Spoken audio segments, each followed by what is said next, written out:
everybody. My name is Donna Baker, and I am a longtime Monrovian, and this show is called The Faces of Monrovia. Just to give you a little background about what this project is all about, it's an opportunity for me to showcase our local Monrovians who don't normally get a lot of attention, but they deserve to be able to tell their stories because they have amazing lives. So you may have been following my page, thefacesofmonroviaca.com, and I've interviewed several people over the last year, and so now we're going to interview them in person. So my first guest this month is Dr. Stella Spicer. Hi, Stella. How are you? Hi, Donna. Thank you so much for having me today. I'm so happy to have you, and we should tell people that what happened was I was here to talk to the people here about doing this show, and Stella was here to film her show. Yes. And we sort of were talking, and I asked her to be my first guest, so here you are. And I am so honored to be here, to be with you, and to be your first guest for your show, Faces of Monrovia. Thank you very much.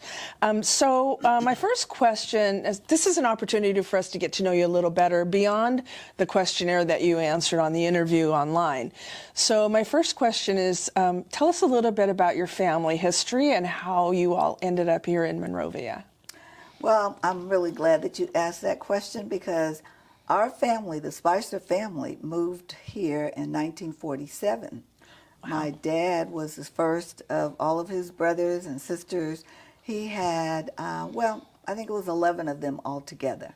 And they were all in Mississippi with their mom because their dad had moved on to Florida. And so she was pretty much raising the children herself. But my dad, he came here to, actually he had a cousin that lived here. And she sent for him to come on, I think he came on the bus. And he came to Monrovia, and the rest is history because, of course, he loved it. Then he went back and he got my mom, and then the two of them moved here together. Then they ended up getting married, went to Vegas and got married. Vegas? Yes, of all places. Of all places. Yes, so that was the beginning of the Spicer family here in Monrovia. And how many Spicers live here now? I mean, how many actually lived and grew up in Monrovia? All of them. All of us. All 12 of the siblings. Except for one of my dad's oldest brother. He moved into Los Angeles. He moved into South Central, and he raised his family there because he worked as a longshoreman. Closer to the... Yes, in Long Beach. So that was closer than driving from Monrovia. Yeah, for sure. Yes.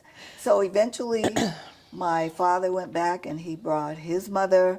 Then they brought my grandmother on my mother's side. So actually all of us, all of the Spicers grew up here in Monrovia. Graduated from Monrovia High, went through Huntington, Clifton, Monrovia High, and myself graduated in when did I graduate? 1967.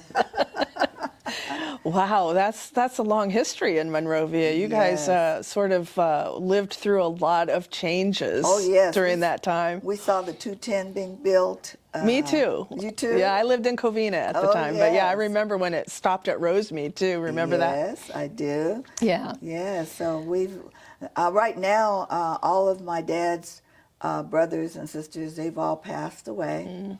And so right now, it's just really my mother and myself that still live here.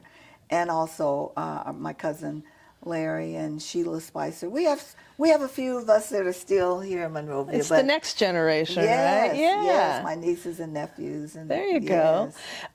So about your own family, tell us about your kids and how many kids do you have? Well, I have 2 adult daughters. I don't call them kids anymore because they have kids. Yeah. And I have 5 grandchildren. But my 2 adult daughters, one, she just turned 55 in August. Oh, she might not be happy that you told people that. I know.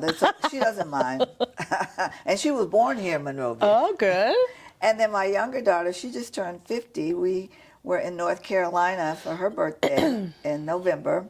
So we all flew there. She had this big beautiful birthday celebration. Great. She's lived there for about 15 years. Oh, she now. lives in North Carolina. She lives there. I was going to ask you, does your other daughter live in Monrovia, or did they both leave? No, my older daughter, she lives in Baldwin Hills. Oh, okay. With her 2 children. Nice area. Yes, and then my younger daughter, who lives in North Carolina. All her boys have already graduated from college, so they're all in different states. One's in Atlanta, the other one lives in Los Angeles. He teaches at Dorsey High School, and then the older one, he lives in D.C. So they're scattered. Yes. Yeah. Once they graduated from high school, they didn't really feel the need to come back to the. One did come back to the West Coast. Oh, good. Yes. Well, I want people to know that what happened was when I saw your Facebook post about your mom turning 90, Yes. I reached out to you about my project, and I wanted to interview your mom. Right. Which we did, and you helped your mom answer the questions online and everything.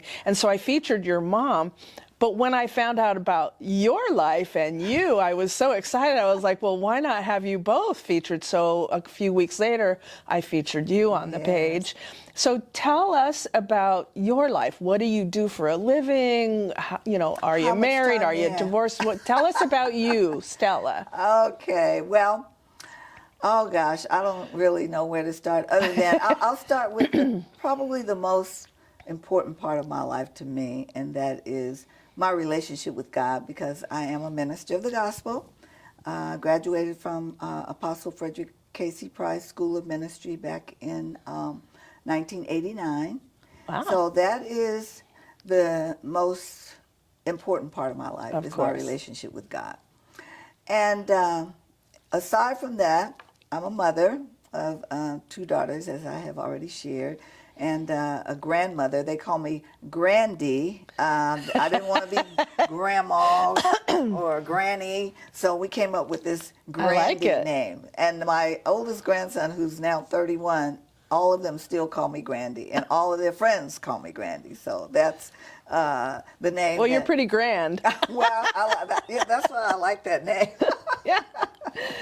So, But you came up doing something else before you got to be a minister, right? You were doing what? yes, well, it all goes back to my mother being a hairstylist.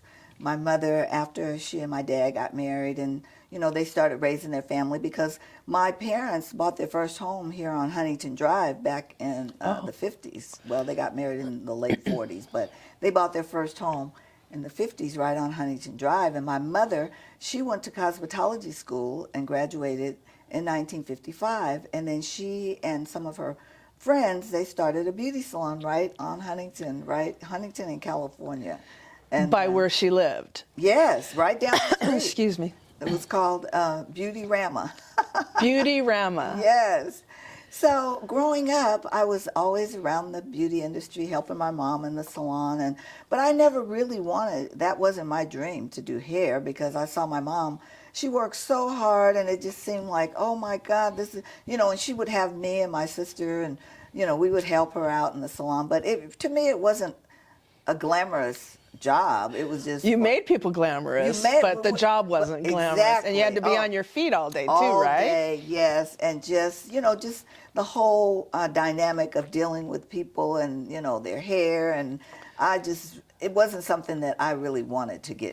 But as God would have it, after I graduated from high school, I was married at the time.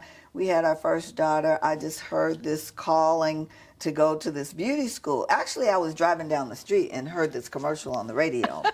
And it offered a free kit and 2 free uniforms.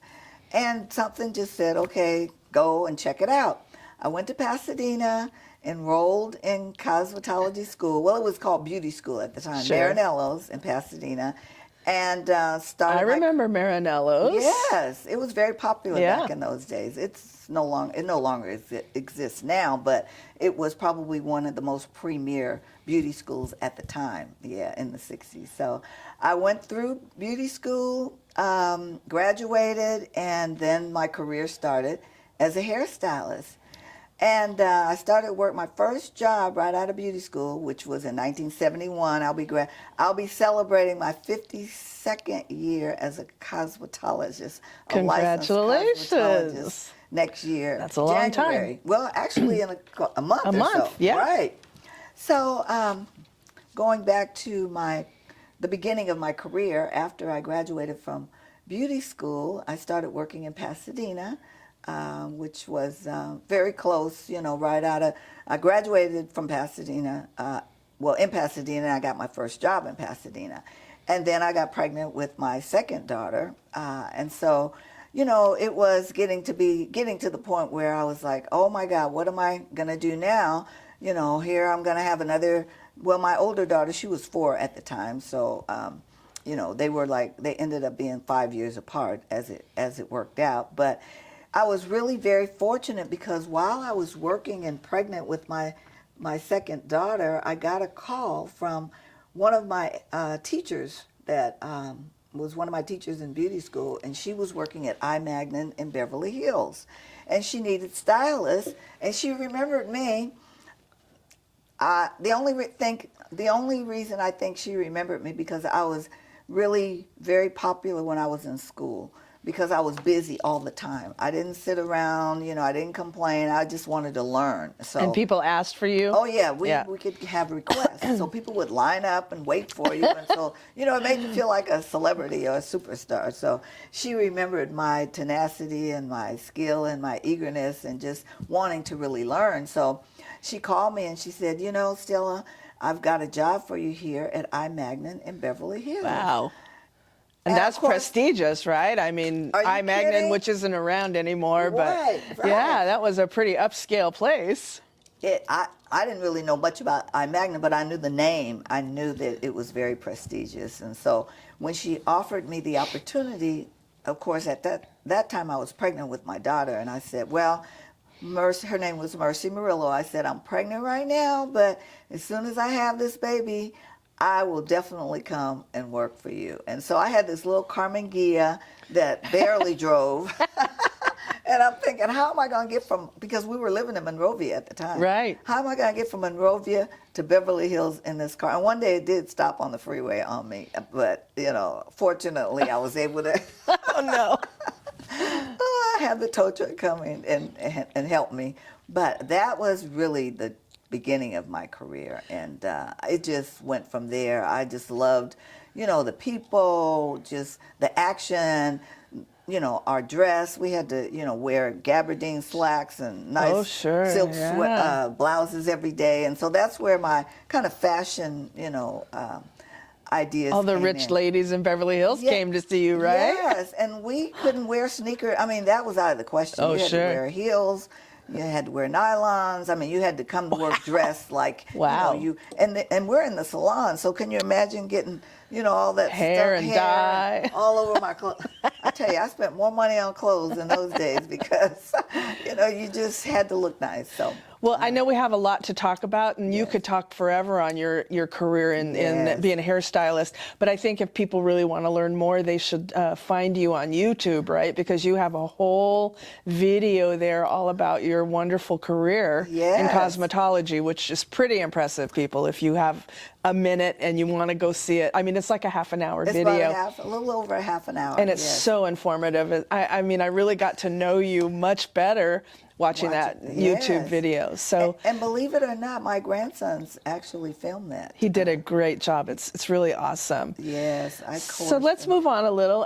Tell me what a day in the life of Dr. Stella Spicer looks like. Well, interestingly enough, at my age, I am a caregiver for my 91-year-old mother.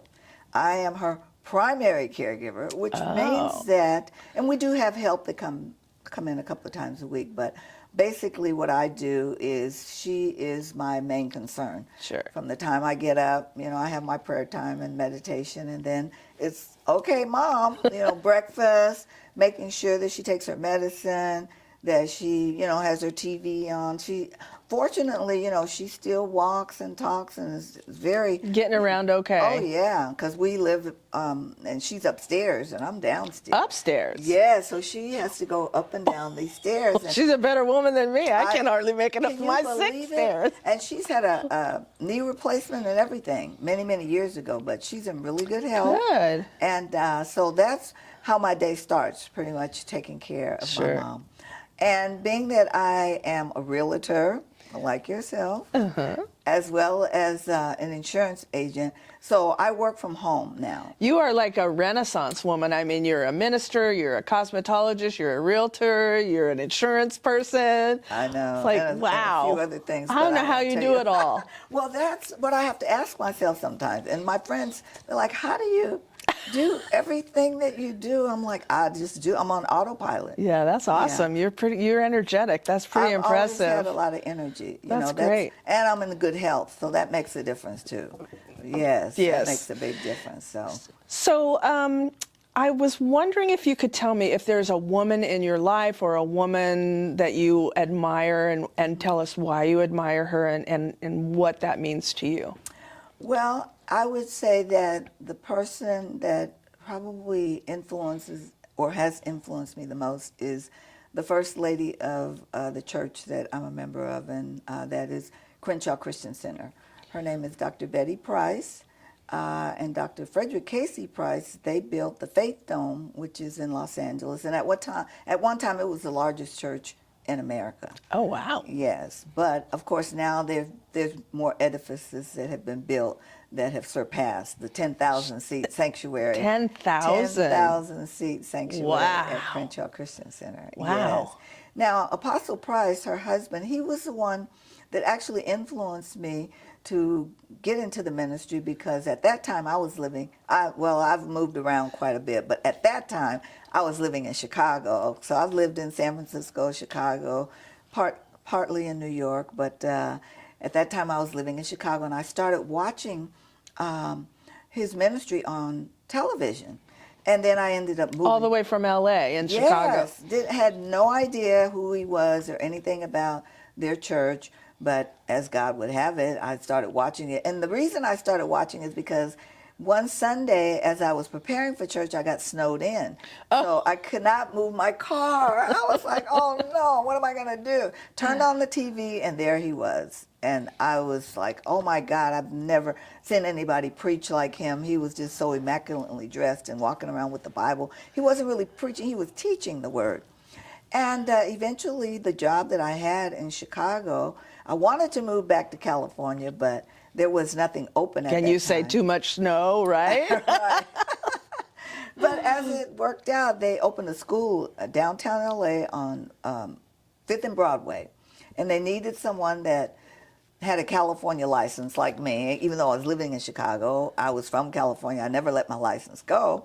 So they asked me if I wanted to transfer to LA, and of course, yes. To do hair.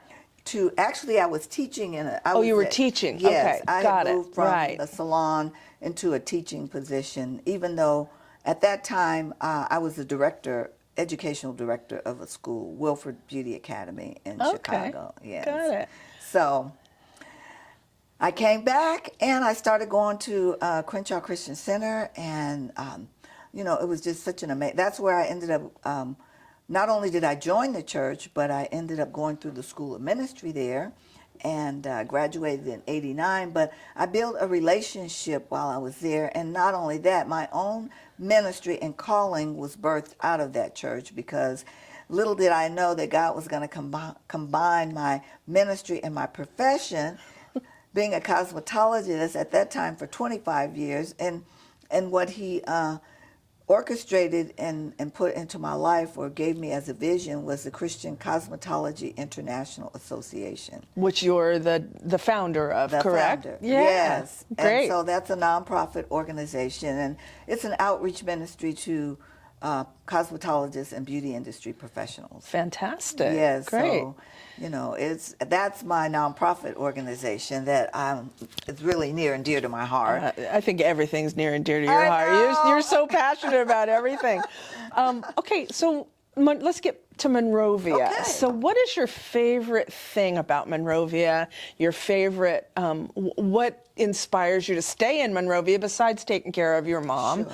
What do you like about living in Monrovia? And tell us some of your favorite places, and let's talk about local stuff. Well, one thing I've always bragged to people about is that I was from Monrovia. I don't care where I would go, I would and they would be like, well, where's that? Everybody does that, I know, right? it's like, well, where's Even and still today, they go, still "Where's today, Monrovia?" Where's Monrovia? Sometimes when I'm in my car and I want navigation and I'll say directions to Monrovia, they'll take me to Monrovia, Liberia. Did you know there was a Yeah, I Monrovia did. in Yeah, it's the Liberia? capital of Liberia. Right. Yeah. And I'm like, no, Monrovia, California.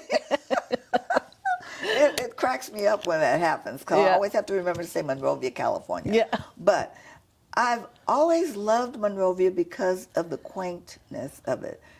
And being that it's small and everybody kind of knows everybody, and so many of the families that I grew up with here in Monrovia, we're still friends today. Yeah, that's awesome. Through the MAP program, through Monrovia Duarte Black Alumni Association. We still get together and have our events, and I'm a part of each one of those groups. And then my mother, who joined Second Baptist Church here in Monrovia, which has been here over 100 years. Yeah, that's a fantastic place. Yes, well, she joined at the age of when she and my dad moved to California, or moved to Monrovia. She was like 17, 18. Wow. And she's been a member there ever since, and that's been, over 60-something years now. So she's gone through a lot of pastors there, right? Yes, she has. And I think that when she started, I think Reverend Bailey, George Godfrey Bailey, was the pastor, and then she went through, Reverend Dillard. He was there for many years. There was Reverend Moore. He was there. And now we have Pastor Chris Bourne, who's there. So she's lived through and gone through all of these pastors at her church. And then, of course, all of us, as her children, grew up there Sure. at Second Baptist. Yeah. All the way up until the time I was married and moved away. Right. So Right. it's like a church home for us. And Yeah. I'm just so proud of that church, because on any given Sunday, even though I don't go there on a regular, but I take my mom there regularly when she wants to go to church. Yeah, that's awesome. So that church means so much to me and our family.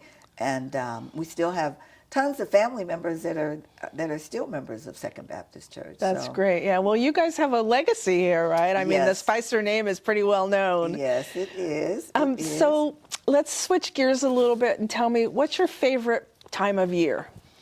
Well, of course, Christmas is my favorite time of year. And we're filming in December, Yes, and you're we all are. dressed in Well, red, because see, I can that's- kind of tell Christmas is your favorite. Well, that's kind of the reason why I wore red today, because, Christmas to me, of course, represents the birth of Christ. Right. And being a Christian, being a believer, that is to know that the entire world takes time to celebrate the birth of our Lord and Savior Jesus Christ. I mean, the gift giving, the love, that people come together with family and friends, and it just, God is love. So. I agree. I have to tell you a little bit of a side story here. When my father was alive, every single year we would get together, even as adults, we would all get together and have our family Christmas together. And my dad never failed to wish Jesus a happy birthday. He would always say, "Happy birthday, Jesus." He would toast his wine or whatever, "Happy Yes. birthday, Jesus." So we never forget to put that ornament on our tree. We have one that says, "Happy birthday, Jesus." Yeah. Yes. And, we just have to remember that it's because of, Jesus is the reason for the season. It is. I have an ornament that says that too. Oh, really? Yeah. Okay, so if you could travel anywhere in the world, I know we asked you this question on the interview Yes. that we did online, but tell me where you would like to travel and why. Well, two places that I'd like to go. I'd like to travel to Israel, because I believe that, not believe, but I know that, that's where it all began. Yeah. And I would just like to be in that atmosphere where Christ actually, grew up and lived, and everything now there is still, about our living Savior, even though the people, there don't really embrace and believe, but those of us that do, I mean, that is one place that I would really love to visit. Interesting that Jerusalem is, I think it's Jerusalem, where there are three religions that come together, and it's kind of interesting to me that people are able to do that still in peace, right? Yes, thank God. Yeah, right? yeah. And of course, I'd like to go to Africa. I've never been to Africa. Oh, I would love to go to Africa. Yes, because that's where the roots are, the Sure. motherland. My brother-in-law is from Africa. Oh, really? So yeah, Oh. he's from Nigeria, and Oh, so yes. he tells me stories about growing up in little villages, and it's quite an interesting story, and how he got here, and so. Yes, and it seems like there's more and more Africans that are coming to the United States, Yeah. for education, there's more of an exchange now. Right, It seems to be a right. lot easier to be able to get there these days. So Yeah. that's definitely on my list to Great. visit Africa. Well, we're going to be running out of time here, so we have a little bit of time left. Why don't you tell me whatever it is you think you want people to know about you, your family, or anything last minute feelings or conveyances? Well, I'm just really excited to be living during these times because, as we have gone through this pandemic and the virus, and, I just know that it's only by the grace of God that He has allowed me and our family, the family members that are still here, to be here on this earth. And I just feel like there's something that He has for me to do before I leave here. And I want to complete the work that He begun in me. I know a lot of it has to do with my spiritual life, the impact that I'm making on, just the body of Christ and being a believer and being a Christian. And then my family. I definitely want to leave a legacy for my children and my children's children. Oh, I don't think you have to worry about that, Stella. You definitely are leaving a legacy. Did the pandemic have any kind of an effect on your family? Oh, yes. We lost several family members so during sorry. that time, and friends. And so, it's been a hard time. Yeah. It's been tough, but, thank God for, Jesus and having a relationship with Him, because that's your foundation. That's what keeps me strong. That's what keeps me, knowing that I have an anchor. Yeah. And that is Yeah, my for sure, relationship for sure. with Christ. Yes. Well, is there anything else you want me to know about you, that you want Monrovia to know about you? Well, I love this city. I'm excited to be here. I love the fact that my mother she doesn't want to live anyplace else other than Monrovia. And I can see why, because her roots are here. Sure. And, that blesses me to be able to be at a stage in my life where I can be a blessing to her.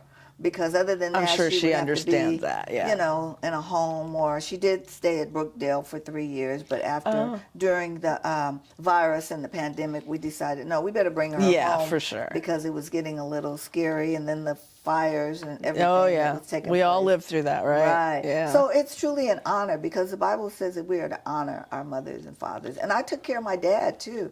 My dad, before he passed away, which was about 3 years ago. Wow. So it's really, Recent.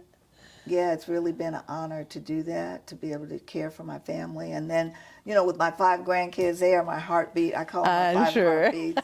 They are, and they're all college graduates. They're all doing well. I'm so, so proud of them. And my daughters, of course, they're all entrepreneurs, and, they're doing great. One is in financial services. That's my oldest daughter. And then the other one is in ministry, like myself.